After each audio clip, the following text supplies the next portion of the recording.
Hola, ¿cómo les va? Bienvenidos a No Somos Nada, del podcast internacional de Canal 13, que hoy cuenta de nuevo con Paz Zárate, que regresa después de un descanso muy merecido. Paz, ¿cómo estás?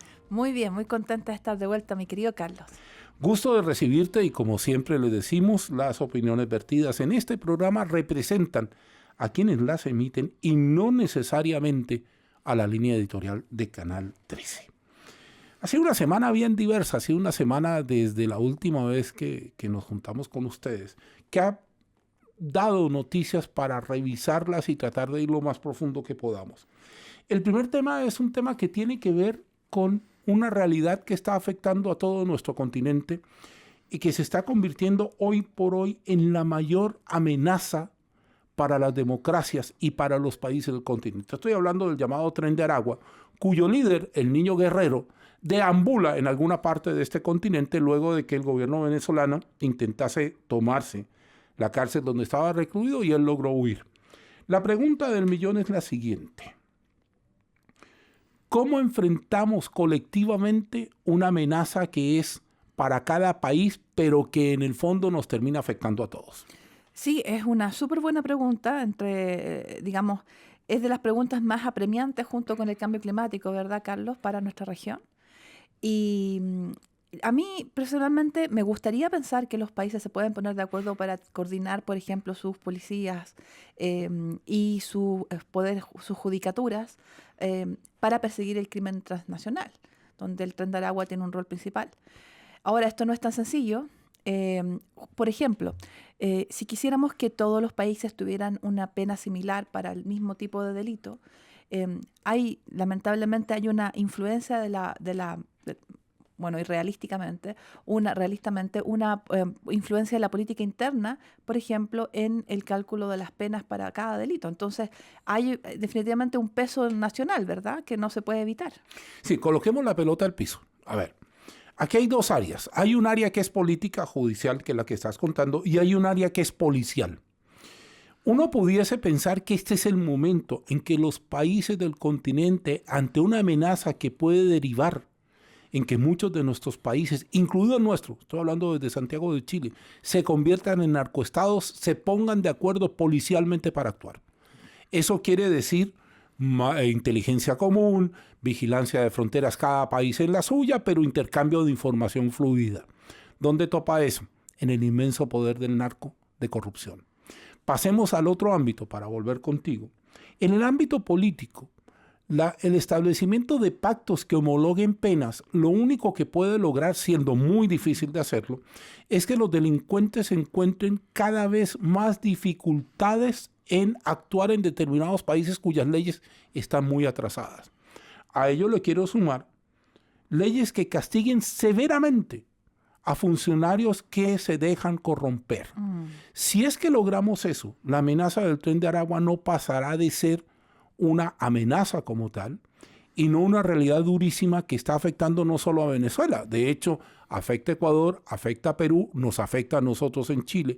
Y hay sonadas y fundadas razones para creer que la crisis política interna de Ecuador tiene que ver con los venezolanos del Tren de Aragua. Ojo, advierto, digo venezolanos del Tren de Aragua porque son de ese origen, respetando muchísimo a los venezolanos que viven en nuestro país, que trabajan y se ganan la vida honradamente acá. Sí, no, muy bien la clarificación, Carlos.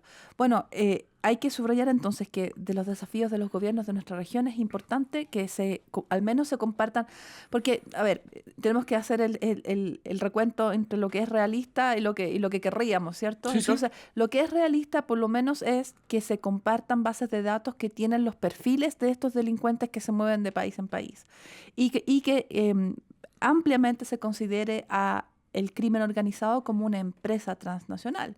Es decir, son empresas transnacionales que compiten con las empresas legales en dar trabajo, en dar soluciones habitacionales u otras a sectores de la población en ciertos lugares donde el Estado tiene más dificultad para operar.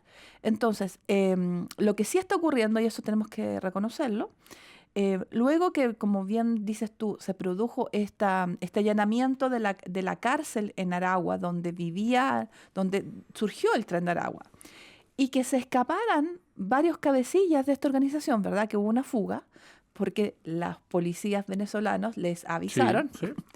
Entonces, existe en este momento una coordinación activa entre las policías del Cono Sur para tratar de encontrar a esos cabecillas que huyeron. Sí, hay una cosa que aquí hay que decirla con todas sus letras. El narco tiene un poder inmenso de corrupción. Países como el nuestro, estoy hablando de Chile porque hay mucha gente que nos sigue fuera de Chile, se considera a sí mismo alejado un poco de eso, aunque tenemos brotes de corrupción de otro estilo dentro de nuestro país, corrupción política, que no es el tema del que estamos hablando. Pero en temas de corrupción de narcotráfico estamos en pañales. Entonces la posibilidad de que alguien alerte a los delincuentes, les facilite el trabajo, les entregue visas, no se chequeen, por ejemplo, propiedades compradas en el último tiempo en varios países, sugiere que las rutas de escape ya estaban hechas. Y eso, y me quiero repetir con algo que dije, que puede haber pasado rápidamente, es la obligación que tenemos todos de evitar que haya un narcoestado en otros países del continente. No quiero ofender ni a mexicanos ni a colombianos, pero eso existe en México y en Colombia y es innegable.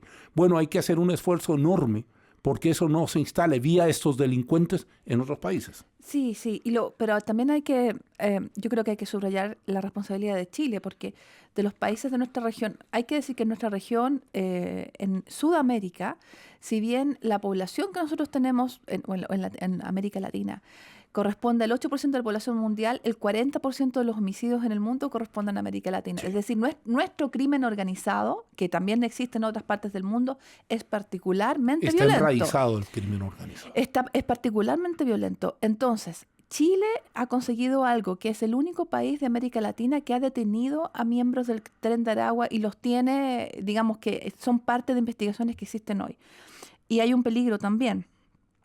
Existe evidencia que el Tren de Aragua ha amenazado a jueces y fiscales Correcto. chilenos. Y por lo tanto hay una acicate especial para que nuestros gobiernos, incluyendo el gobierno actual, pero todos nuestros gobiernos hagan ese esfuerzo de coordinación policial que mencionamos al principio. Sí, yo quiero dejar una cosa en claro. Cuando yo elevo mi voz, la elevo reconociendo los esfuerzos que cada país hace para controlar a esta gente, pero que no son suficientes. Y en el caso particular nuestro, acá en Chile, nos ha tocado ver con cierta alarma, no voy a decirlo derechamente, con horror, cómo algunas decisiones judiciales uno no las entiende, pero eso no es tema de nuestro espacio en general. Puede que lo volvamos tema, por eso hablamos de eventuales sobrevuelos sobre la realidad nacional. Pero tenemos que darnos cuenta y tenemos que empezar a tomar conciencia de que esto no es un juego. Esto no es la versión del Padrino. No. La película de Puzo, que uno decía, no, mira, y qué justo era que este se enojara. Y no, esto es la vida real y nos puede afectar a todos. ¿A usted le gusta España? Muchísimo. Sí. ¿A ti también? Sí, no. España tiene una especie de ópera que son las zarzuelas, que son óperas chicas interpretadas a la española, y se está escribiendo una zarzuela muy interesante. Yo gané, pero no goberné, que la protagoniza el señor Núñez Feijóo, el candidato del Partido Popular, que finalmente, hay que reconocerlo, ganó él la elección, pero como España es parlamentaria, no pudo conformar gobierno. En el momento que este programa se está grabando, tenemos pendiente una votación, pero todo parece indicar que no va a cambiar el panorama. ¿Por qué viene a colación el tema? Puede ser que en un régimen parlamentario alguien gane la elección, no pueda conformar gobierno y se queje de que la democracia está perdiendo pie con esa figura. Bueno, todo puede ser. En el caso... Perdón que me ría, Paz, pero saliste hacia por el ladito, hacia el otro todo costado. Puede ser, pero es que ¿sabes lo que es importante? Mencionar una cosa. No es que la democracia esté socavada porque el que ganó no conforme gobierno, porque claro, porque resulta que de acuerdo a la Constitución española, que no es de ahora, es del año 77, de acuerdo a la Constitución española se necesita formar mayoría. Y es la mayoría en el Parlamento la que no acompaña al señor Feijóo. Son 176. Esto es un hecho de la causa y uno solamente lo puede comprobar. Entonces, ¿qué es lo que ha pasado? El rey lo propuso a él como candidato a presidente del gobierno. El señor fue al Parlamento, compareció, explicó su plan de gobierno y no alcanzó los votos en esa comparecencia. ¿Qué necesita? Entonces, mañana viene una segunda comparecencia, donde lo más probable es que se repita el panorama. Y si eso sucede, que es lo que se espera, entonces el rey debe nominar a otro candidato para formar gobierno. Que en ese caso será el jefe de Estado en funciones, Pedro Sánchez, por los resultados electorales. Quiero detenerme en lo siguiente. Si hay una cosa que uno mira con apasionamiento a los que les gusta, es la política. La política consiste en poner de acuerdo a mucha gente en que una sopa es buena, aunque a uno parte de esa sopa no le guste. Si Pedro Sánchez recibe el encargo de conformar gobierno, que es perfectamente factible, va a tener que negociar los votos que también le hacen falta para conseguir los 176.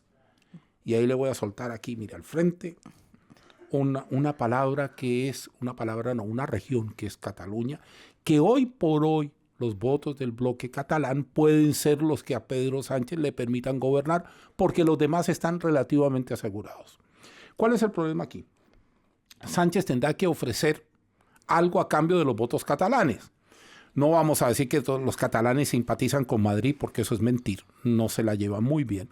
Y en el horizonte aparecen dos figuras. Una figura de una amnistía para Carles Puigdemont, el líder separatista catalán, y otra versión que salió a raíz del debate en el que estaba inmerso en las Cortes con respecto al tema de Cataluña, que es un nuevo referéndum para ver si Cataluña es independiente. Yo te quiero saber la palabra para que analicemos la arista Puigdemont, porque es la arista que parece ser más factible, esa más que la otra, y después le vamos a dedicar tiempo a la otra. Sí, yo tengo la impresión de que el PSOE y Sánchez no va a ceder a la presión de la amnistía que le pide Junts por Cataluña. Y es decir, que no va a pagar el precio. ¿Por qué? Porque si no cede y esos votos no llegan de otra forma, digamos, no con ese gallito, entonces lo que se va a producir es una nueva elección. Correcto. A fin de año. Que es parte de lo que puede pasar. Es parte de lo que puede pasar. Y además, para que Pedro Sánchez formara gobierno la primera vez, ya hubo elecciones de este tipo. Es decir, fue muy difícil la primera vez para Sánchez formar su primer gobierno. Entonces, la verdad es que por la reacción que se percibe frente a las demandas de este grupo separatista catalán, no se ve muy probable que Sánchez ceda a esa presión. Ahora, hay que decir lo siguiente. Sánchez, a pesar de que él no obtuvo la victoria en esta elección anticipada que tuvimos en pleno verano, Sánchez es muy bien percibido internacionalmente. Sí. Ha logrado tener un rapport, una relación con la Unión Europea, con Ursula von der Leyen.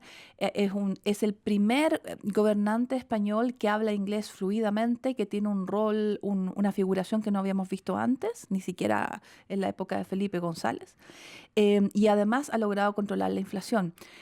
Y creo que lo que está detrás de los esfuerzos que ha hecho Núñez Feijóo, el Partido Popular y su antecesor, Pablo Casado, apuntaban a este tema de la identidad española, que con el multilateralismo, con la Unión Europea, así como sucedió el Brexit en su momento, y la migración, está azuzando a un cierto sector de la sociedad española de forma importante. Sí, yo quiero agregar algo.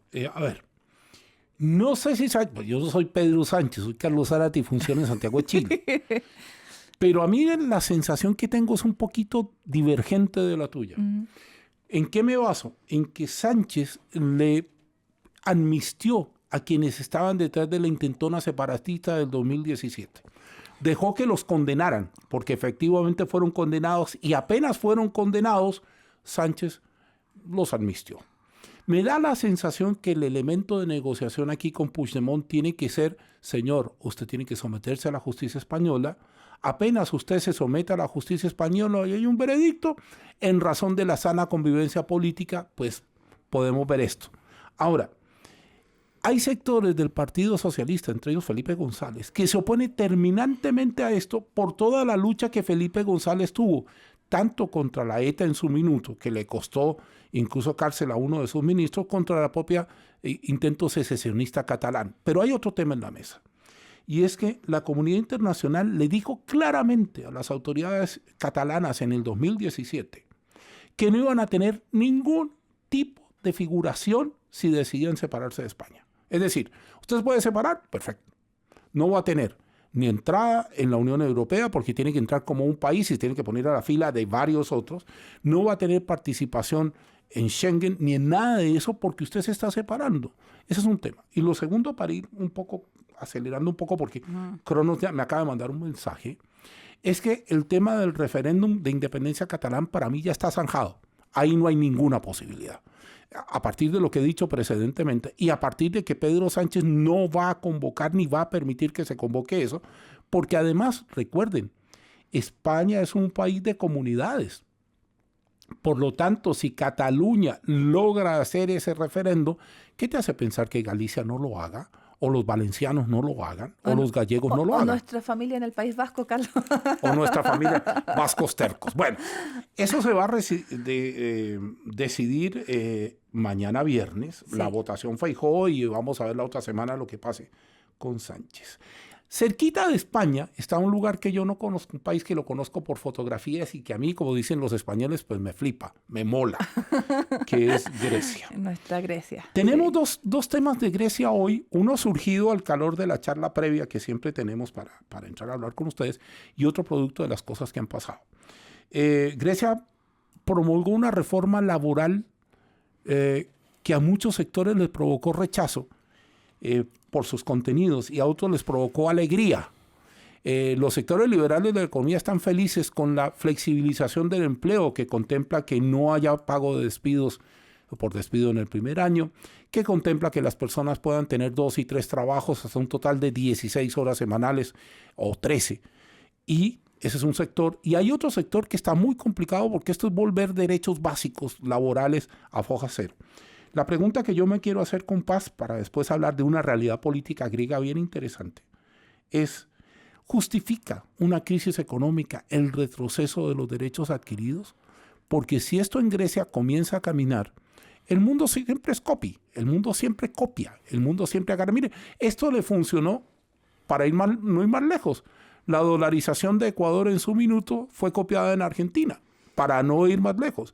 Entonces, no sé cómo lo ves tú como abogada internacionalista, este tema de estas reformas que a unos les parecen buenísimas y a otros pues nos coloca como cierto asombro. No me imagino, ¿te imaginas tú? Bueno, he trabajado 16 horas alguna vez en mi vida. Tú y yo hemos trabajado horas que no... De acuerdo. Que vuelan todos. Sí. Pero la pregunta del millón es desde el lugar de privilegio que teníamos porque teníamos las ofertas y no desde el lugar de la necesidad.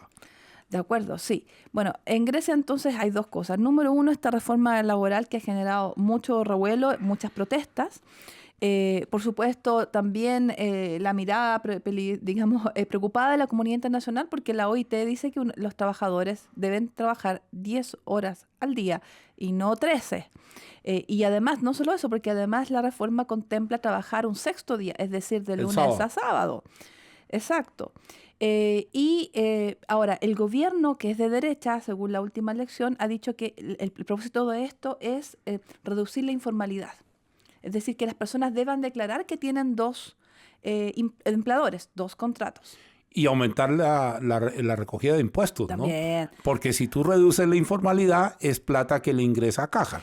Pero tú sabrás que en Grecia, así como en el sur de Italia, el mercado informal es muy grande. Sí. Y los controles del Estado son pequeños. Entonces, la verdad es que yo no veo, a pesar de que una cosa es...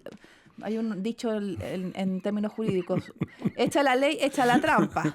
Yo me acordé de uno que usaban los gobernadores españoles en la época de la colonia, porque llegaban los edictos, y esto es para las personas que nos están viendo a través de YouTube, y el gobernador se ponía el edicto acá arriba de la cabeza, ¿no? Y decía, el rey reina, yo gobierno. Es la misma historia. Bueno, entonces, claro, lo que va a pasar es que más allá de la intención del gobierno de derecha griega de regularizar el mercado laboral con estas normas, yo creo que la ejecución de esa norma va a ser muy limitada por los medios limitados del Estado griego y por la tradición de burlar la legislación. Eso es una cosa. Entonces, creo que por eso además no hemos visto una reacción tan airada como podría ser de la Unión Europea, la OECD o la OIT. Eso por una parte. Lo otro es que no ha estado tan fuerte la oposición en esas protestas. ¿Por qué? Porque la oposición ha estado buscando su propio líder, Syriza, en un proceso que ha culminado con la irrupción de una persona que es un ex ejecutivo de Goldman Sachs de 35 años. Conglomerado financiero, Claro, Goldman Sachs. Que no vive en Grecia, en Miami, que en un mes pasó de ser un perfecto desconocido a ser el líder de la coalición de izquierda sobre la base de un video de YouTube. Ahí es donde uno dice redoble de tambores. Y entonces van los tambores. ¿De quién estamos hablando? Bueno, su nombre es Stefanos Kasselakis. Yo recomiendo que nuestros auditores le echen una miradita. Su imagen es un griego guapísimo, joven, LGTBI, casado con un enfermero estadounidense. Vive en Estados Unidos desde los 14 años, donde llegó a estudiar con una beca. Y efectivamente hizo una buena carrera en el mundo de los negocios. Luego se retiró de Goldman Sachs y se dedicó a ser un empresario naviero. Eso es lo que es ahora. Pero ¿cómo es posible que alguien que tiene absolutamente cero experiencia en política pasa en el espacio de un mes, no de un año ni de dos, solo en el espacio de un mes a ser el líder político de la izquierda? Me lo pregunta y quiere que le conteste. Sí. A ver, hay dos fenómenos. El primero de esos dos fenómenos es el desencanto. Normalmente los políticos en época de desencanto sus carreras crecen exponencialmente. Recuerden a Alberto Fujimori en Perú y uno podría recordar otros líderes en el continente que han crecido exponencialmente en el desencanto. Rafael Correa en Ecuador, Sí. etc. Pero en este caso puntual, a mí me da la sensación de que el crecimiento también tiene que ver con el fenómeno de redes sociales. Tal cual. ¿Por qué? Porque hoy por hoy las redes sociales se están convirtiendo en el nuevo paraíso. Aquello a donde la gente va a tratar de conseguir una figuración que no tiene, porque las redes sí tienen una desventaja. Las redes impiden la capacidad de análisis. Mucha gente te republica cosas sin ni siquiera ver cuándo fueron publicadas o quién las publicó. Y entonces Kasselakis puede haberse visto beneficiado con aquello, pero también con un poquito de lo aspiracional, ¿no? Vive en Miami, vive en Estados Unidos, para muchos griegos, sobre todo los sectores más empobrecidos de Grecia, porque entre otras cosas hay pobreza en Europa, no es que todos tengan mucha plata y vivan bien, y hay regiones muy grandes de Europa y de Italia que son muy pobres, y por lo tanto en ese sentido aspiracionalmente lo miran y dicen, miren, podría ser, ¿por qué no le damos una oportunidad? Yo creo que junto a todo eso, por supuesto, el poder de las redes sociales en particular, hay esta onda expansiva anti-incumbente que saca a políticos experimentados. Lo que pasa es que siempre va a ser más fácil ser oposición, Paz. Claro, pero lo que yo voy es que todos los fenómenos comparados que también nos mencionaste, que son todos interesantes e importantes, se explican en un periodo de tiempo más amplio. Esta es una persona cualquiera que en el espacio de un mes pasa de ser desconocido a líder de la coalición de izquierda. Eso es increíble. Porque la única posibilidad, y se lo dice un usuario de redes sociales, vilipendiado, pero usuario al fin y al cabo,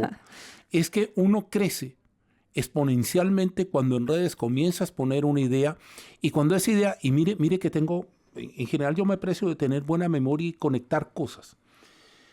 Cuando el ayatollah Ruhollah Khomeini vivía en París, en Irán, había una revolución contra el Shah de Irán. Estamos hablando de 1980 y algo. La revolución de Khomeini no fue una revolución formal, fue una revolución a punta de casetes. Él grababa en París, mandaba los cassettes, que es como me gusta a mí decirle, los mandaba a Teherán y en Teherán los repartían, incluida la represión de la SAVAK, de la policía política iraní de ese minuto. Bueno, el Shah de Persia terminó muriendo en Panamá y Ruhollah Khomeini se convirtió en el ayatollah inspirador de la República Islámica de Irán que actualmente existe. Sí. Con Kasselakis lo que está pasando es parecido. Quienes comparten y comienzan a compartir el fenómeno no lo comparten desde el análisis. Lo comparten, oye, mire este tipo, y este tipo está diciendo algo que a mí me hace sentido, lo que fuera.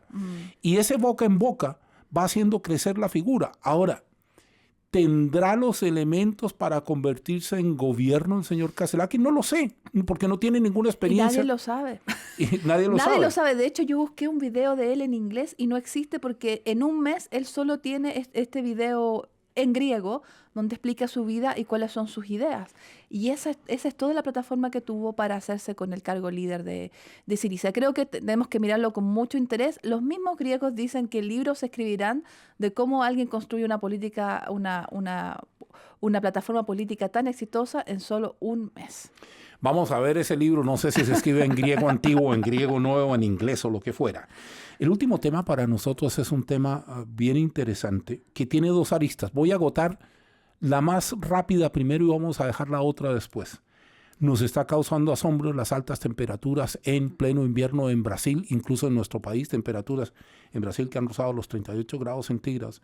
Y ya los meteorólogos se aprestan a explicarnos por qué sí están las estaciones tipificadas, porque las da el Sol y la órbita de la Tierra, pero el clima totalmente alterado. Eso es parte del asunto, que seguramente requerirá un análisis que lo vamos a tener en algún minuto. Pero lo más preocupante es lo que está pasando en la frontera entre Colombia y Panamá, en el entonces llamado tapón del Darién, que hoy por hoy es una trocha. Ayer Mónica Pérez me preguntaba qué era trocha. Bueno, si usted no sabe qué es trocha, es un camino, es un sendero, es una guía, es un lugar por donde transitan personas. Tanto así, camino informal. Claro, tanto así que el gobierno panameño advirtió que el ecosistema del Darién, que es vital para el Océano Pacífico, para la frontera común, incluso para Centroamérica, fue definitivamente alterado y no tiene recuperación. En un lugar por el que pasan más de estimativos informales, más de 200,000 personas han pasado por ahí, tanto así que quienes proyectaron la carretera panamericana, que nunca la habían podido construir por la existencia de este tapón, ahora tienen por dónde meter maquinaria y empezar a construir una carretera. Sí. Bueno, ahí en el Darién hay dos dramas. Uno es el drama ecológico que tú bien describes, como una selva tan importante ha sido arrasada. Y esto también me recuerda un poquito lo que ha pasado en el Amazonas, ¿cierto? Que por suerte han tratado de revertir un poquito el inmenso daño que ha tenido el pulmón de nuestro continente. Eso por un lado. Pero por otro está el drama humano, porque sí, en el Darién pasan, las últimas cifras del gobierno panameño, más de 300,000 personas en el último año, que son migrantes colombianos, ecuatorianos e incluso chinos e indios en su camino hacia Estados Unidos, y son presas de las mafias. Bueno, algunos son más presas que otros porque depende de cuánta plata tienes para pagar, como esas mafias que te pasan por el Darién te tratan. Y por supuesto, si no tienes nada, eres obligado a cargar droga o eres hecho un esclavo para otro tipo de labores, y hay una zona de tráfico humano, de trata de personas, que es realmente una situación gravísima. Se compara con Lampedusa en Europa, sí, y que deberíamos poner mucha atención a eso, dado que, digamos, todas estas mafias laboran hacia el norte y hacia el sur con este tráfico de migrantes. Sí, ahí hay un detalle, y de nuevo, porque lo he dicho en mis espacios televisivos habituales hasta el cansancio. Aquí el problema no son los coyotes que le cobran a la gente por llevarla o traerla. El problema son las cabezas de esas mafias. Y esas cabezas, hoy por hoy, en todo el mundo, no ha sido detenido ninguno. Detienen un par de coyotes en España, en Marruecos, qué sé yo, de pronto en Colombia, en Panamá. Pero las cabezas de esa mafia, y empezamos por el Tren de Aragua, hablemos de la medusa, del tráfico irregular de personas, no ha sido desarticulada. Al final uno se preocupa del Darién por el tema ecológico, me preocupa el tema humano igual que tú, pero yo sí hago una reflexión que tiene que ver con la incapacidad que tienen nuestros gobiernos para luchar contra el crimen organizado. Y de nuevo, a foja cero, por donde comenzamos. Los gobiernos continentales tienen que comenzar a pensar cómo van a articular su reacción ante fenómenos que, como el narcotráfico y el tráfico irregular de personas, ya no nos extrañan. Aquí, mire, yo llegué a Chile el año 90. Cuando en Chile decomisaban cocaína, yo me declaraba perplejo y alerta. Hoy por hoy no me extraña. Cuando llegó la primera migración masiva que llegó a Chile, que fueron ciudadanos bolivianos y ciudadanos peruanos, fueron los primeros que llegaron, más peruanos que bolivianos, no me extrañaba, era parte de la cuestión. Cuando llegó la oleada masiva de haitianos y de venezolanos y de colombianos, ya no me extrañó. El tema de fondo es que cuando las sociedades normalizan estas cosas, comienza la debacle. Sí, bueno, a mí me extrañó cuando estuve leyendo acerca de esto, ver que hay grupos organizados que traen migrantes chinos, sí, a Panamá, aprovechándose, bueno, de las circunstancias del comercio, obviamente de los barcos que pasan, y que esos migrantes chinos no pueden conseguir una visa para Estados Unidos, no reúnen las condiciones y además la relación está tensa entre China y Estados Unidos. Entonces, a partir de Panamá comienzan su camino por todo el istmo de América Central para llegar desde tan México, lejos, ¿sí? a la frontera. Y de ahí al Río Grande y pasar, que con el riesgo de sus vidas. Pero bueno, mientras más dinero tienen estos migrantes, mejor estos coyotes les tratan. Así que me impresionó que hagan un viaje de tantas millas para lograr ese destino final compartiendo con otros migrantes de nuestra región.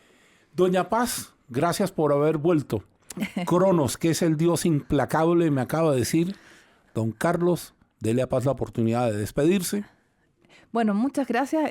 Ha sido muy interesante volver a conversar de tantos temas. Pasaron muchas cosas en mi ausencia, Carlos. Nos quedaron muchas para la próxima vez. Siempre hay tema en No Somos Nada. A nombre de todo nuestro equipo, muchas gracias por estar ahí. Comentarios, como siempre, los leemos y los contestamos en la medida de lo posible. Nos estamos viendo. Que estén bien.